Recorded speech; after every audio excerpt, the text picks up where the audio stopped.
Hello there. I welcome you to this edition of a mentoring masterclass, the part 2 of 20 lessons my mama taught me. I feel so humbled by the fact that so many people of my age and generation called to pass their comments, encouraging me to do more. Some lamented the current degenerated state of parenting, wondering where the rain began to beat us. In this lecture, I will not be limited to what my own mother taught me. I will be looking at mothers generally. In our days as children, motherhood might be the same, but lessons are diverse. Here we go. When our parents were discussing with their friends, the child must not intrude or contribute. You keep quiet. If you chook your mouth in their discussion, they will shout to you,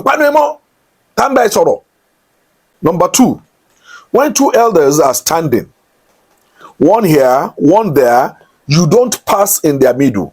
You either go round them or you wait till they finish their discussion, or one of them moves away from the road and asks you to pass.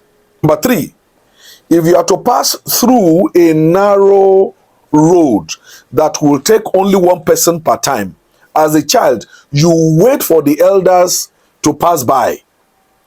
But these days, the elder and the child will meet in the middle, and the two of them will be struggling for the right of way. Some will even hit you with their shoulders. That is the world we find ourselves today. Number 4, when you see an elder carrying a load or approaching you with something in his hands, you walk straight to the elder and collect it from him. 5, our mothers appreciate their bodies. You don't see even the strap of their bra outside. How much more their breast? This nakedness that has taken over our society, I don't know when the rain starts to beat us. 6, it is common to see mothers giving instruction to their children. They will say, by 6 p.m., prepare amala that we will eat tonight. Or, pick the beans before I come. Cook rice before I come. Warm the soup. So early, children take charge of the house. Number 7, when mama cooked, you ate what she cooked. You don't tell your mama you are not eating after she has cooked. This current generation will be dictating to their mothers, and their mother will be begging them to eat. Our mamas don't beg us to eat. You eat what she cooked. It is not like now that you have variety of food, you make choices. At a stage, we ate rice only on Christmas Day. Gradually, it became a delicacy only for Sundays. Rice was the king of food, served only in rich home those days. People of my generation will remember what we call Uncle Ben's rice. Now, rich people, they chop am. This same rice that we are now treating like...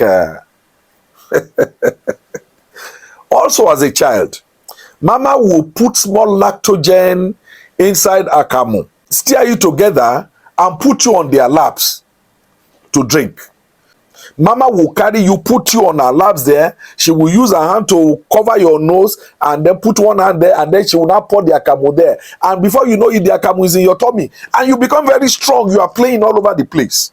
This is how they brought us up. And we are very strong. We do kakaraka. This is you hear women, they will say, if you feed women, if you feed children that way, the children will die. How many of us died those days? Well, I am not telling you these Indomie mothers to do such things. No. Just continue to fry your egg and your Indomie for your children. Continue like that. Don't do that at home if you don't understand how our mommies did it those days. 9, our parents had various ways of punishing us when we messed up. There was one they call stool down. There was another one the Yoruba will call a cigar obo. They will say smoke a cigar obo, that kind of a thing. And there is this punishment where you were told to write 500 times, 1,000 times, 700 times. I remember a day I abused my elder sister, Esther, and my papa said I should write I will not abuse my sister again 700 times. I nearly died. Those are ways they brought us up there. 10. Those days, it was common to hear mothers threatening their children by reporting them to their fathers. They will tell you, let your father come. Let your father come today. And you behave immediately. You see, the fathers of those days, they were like terrors. They don't joke with children. Oh. Their values were go to school, make good grades, and make them proud. If you mess up, you are in trouble. If a child misbehaved those days, the father would say, go and call me your mother. You and your mother, you are in soup that day. These days, you find children telling their parents, you guys.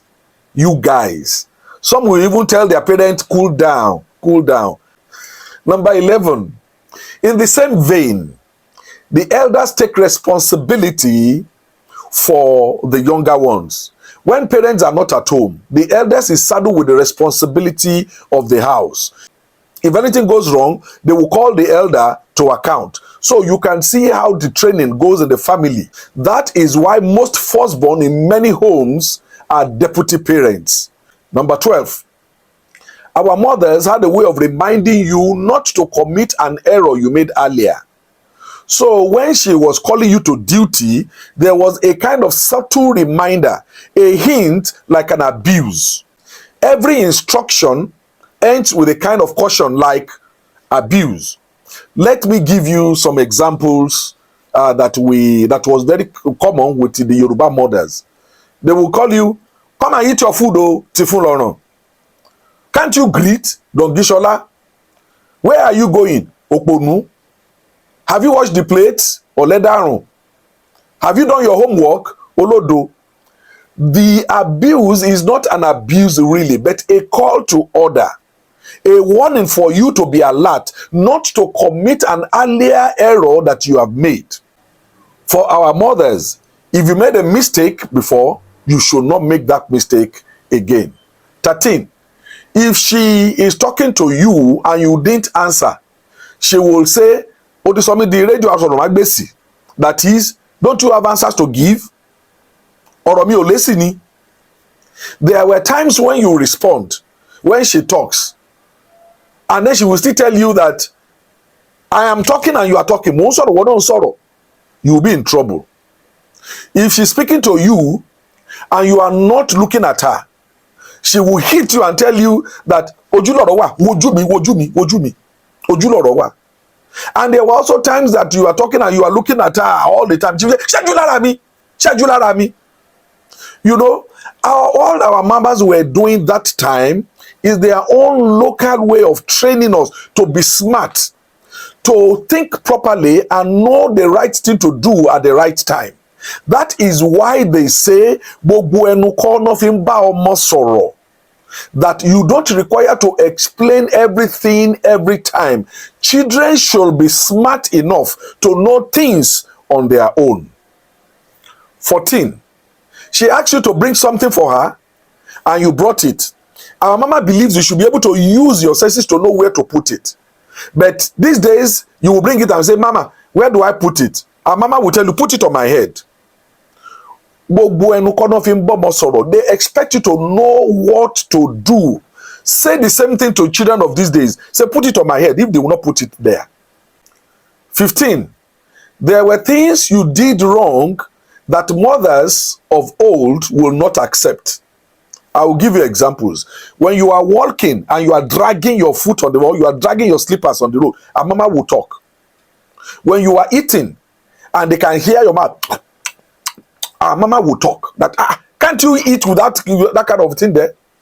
Our fathers will not tolerate poor dressings. You must have good dress sense, good color combination. You don't wear native clothes and wear canvas. You don't wear native clothes and wear shoes that has laces. These days, I see some kind of dressing, I laugh.